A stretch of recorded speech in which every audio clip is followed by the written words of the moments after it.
do is adore you all of the time. I'd like to.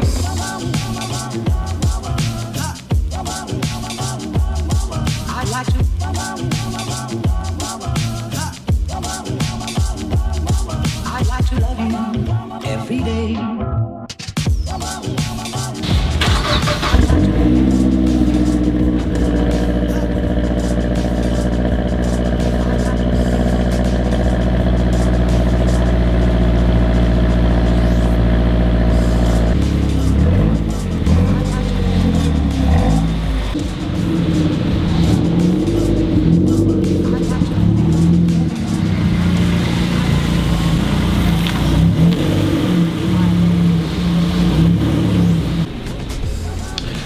Alright, so a lot's been going on.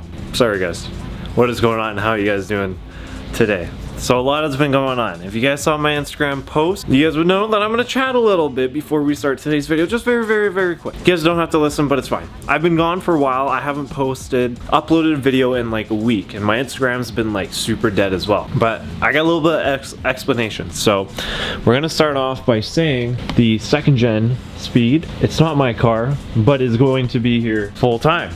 It is it's my lady friend's car, and she's moving in with me in a week from now, I think it is. So that's partially one reason why I've been very busy. And then the second thing is I will be moving out within the next month or two. I got a lot of stuff going on, trying to figure out stuff financially and, you know, do all that sort of thing. So I'm very busy right now, but we're gonna land a place that's gonna work with my needs, and I think gonna be a lot better than, you know, what I have here. Like this, what I have here is not bad. Like I got a massive driveway, I got all the yard and got all the room in the world, but we're gonna like having my own garage sort of situation I think would be really cool, and I think it will benefit us. But as of now, we are still here. The Speed is here to stay forever again. So we got the second gen Speed, and then we also got Amber, then we got Shaniqua. Squirt will be going pretty quick once we get everything settled for her. But other than that, this is where we're at. We got 2 Speeds, 1 sedan. I don't know, that's pretty cool to me. So I've been super busy. I apologize, but I just so much going on right now. Update, I haven't bought anything for the cars. I can't. As for the cars go, we're gonna be fixing Shaniqua today. But on the other hand, Amber is going to get her fenders cut tomorrow, so she'll be a little bit better to drive. And then during this upcoming week, I got to do a couple more things to her as well. Let's go ahead and get started in today's video. So update on Shaniqua, because that's what we'll be doing today. She is clunking like a bitch in the back. So basically, since I've been busy, I've done a ton of road trips in Shaniqua. I think I've put almost over like 3,000 kilometers in her in the past month. Not normal. And so I've been traveling, I've been doing these 3-hour road trip each way, and you take this massive highway and the speed limit's like 120 kilometers an hour, and so you're going a little bit faster, and it's a mountain pass, so the roads aren't as great. And after the first time I went up there, I started noticing like a little bit of a clunking sound, and so that led me to like, oh, maybe like something's obviously loose and stuff like that. And then it progressively got worse. Like I made a couple more trips, and it just like, it sounds horrible right now. Like it sounds like both sides of the car are going to fall apart. So what we're going to be doing today is basically diagnosing coilover clunk sounds that you might hear in your cars. We're gonna go under the car, take the both wheels off, and go through a bunch of torque specs, probably pull out the rear shocks and check a bunch of different things. I've done this multiple times, and we're gonna take a look, and you know, hopefully this will help you if you guys are having any issues with your rear suspension. So with that being said, let's go ahead, start getting that trunk ripped apart. And then also, so you guys know, the rear sway bar, I'm gonna get the brackets for it pretty quick, and then we'll be doing rear sway bar, hopefully get the catless downpipe done on the Speed pretty soon. So much going on. I'm trying so hard. Hope you guys understand, but other than that, let's pull apart Shaniqua. I'd like to love you every day. I'd like to love you. So first thing I'm going to do is go over my general torque just make sure everything's torqued. If everything's torqued, then I'm gonna take everything out, pretty much put it back in, because for some reason that works with these cars. I'm gonna check the lower control arm, I'm gonna check the end links, I'm gonna check the shock mount because that's important. The shock mount sometimes has space in between it because it will open up after, you know, so much use. So retorquing that, it might have come loose, so if torquing it again helps normally, or just taking it out, putting it back in. So I'm gonna go through all those, and then we'll see. I just want to see if anything's loose. If everything's still the same, then I'm going to take pretty much it all out and then go from there. So that's okay. That's fine too. So that was a little loose. However, I'm not gonna call it there. I still want to pull the shock mount out. Okay, so the top's a bit loose as well. That one's loose as well. Oh, the beauty. So now that the end links are done, I'm gonna go ahead and pull out the shocks. Okay, here we go. Here we go.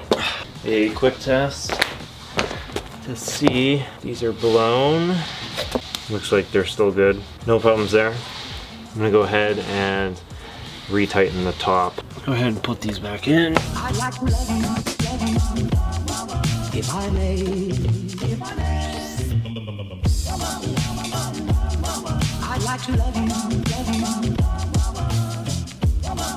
That shock is now done. I'm gonna go ahead and start doing this one. So now with this one, if you guys remember, I snapped my top mount bolts a long time ago, so I do actually have to go into the trunk and retake everything out, and then I'll need a second hand.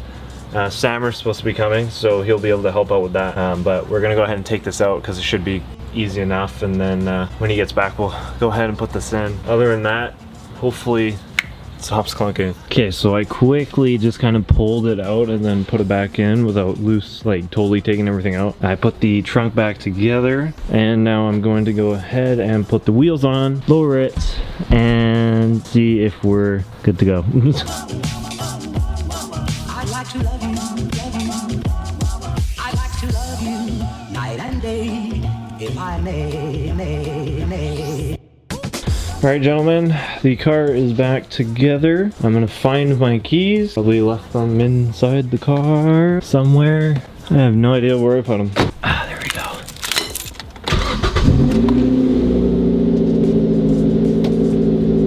go. I guarantee you guys will probably be able to hear it. So far so good. I think I fixed it.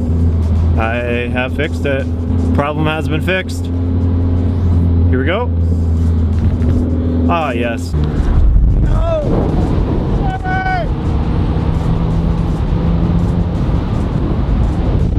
So I'm going on a test drive and my boy Samer shows up. But on the other hand, there is no noise, which is good. I'll meet you guys back at the garage. She doesn't make any noise anymore. You guys have no idea. There's nothing more satisfying than getting under a car, ripping your whole rear suspension out, and for it to make no noise. There is nothing more satisfying for a set of aftermarket coilover to make no noise. The Mazda 3 Shaniqua, she is okay again. She is making absolutely no noise on the bumps at all, and she sounds solid. When I first went into this, I thought it was a Raceland thing, like maybe I pushed them too hard and they decided to start failing, but it definitely was something loose. Now, as I said, we were diagnosing this at the beginning of the video, and I can't tell you exactly what it was because the thing is I don't want to go tighten stuff, take stuff out, keep putting it back together every time I did something, sort of thing. So my best advice to you, check your end link tightness, pull out the shocks, and tighten things about 5 to 10 foot-pounds more on those 17mm bolts if this is a Mazda 3 situation for you. The big thing, so Samer, who just dropped by, who we saw driving, he just had the same issue. He was making noise. It was a little bit different, but it still kind of has that, you know, same sound. The lower shock mount bolt, they don't make the coilovers thick enough to really, you know, fit properly in the lower shock mount, so you gotta really tighten it and let that bend in and just grab it. So what I was thinking is that because the Racelands, you know, when you hit a bump and then you go up, it pretty much maxes out because the damping isn't great. So I'm guessing when I was going up, because it's a bouncy highway, it was probably tugging on that bolt, making it maybe a little bit loose, or just kind of bending it a little bit. Whatever. The problem's solved. Sometimes you just got to take things out and clean it and just retighten everything, but she's good to go. We'll see if the sound comes back. If it does, then I kind of have an idea of what it is. But other than that, Shaniqua is good to go, and yeah, she's a good girl. So the next thing we're doing to that car is this bad boy. I'm gonna go ahead and grab the brackets that I need for this, and then we'll get it going. I don't know when they're gonna come in, hopefully relatively quick.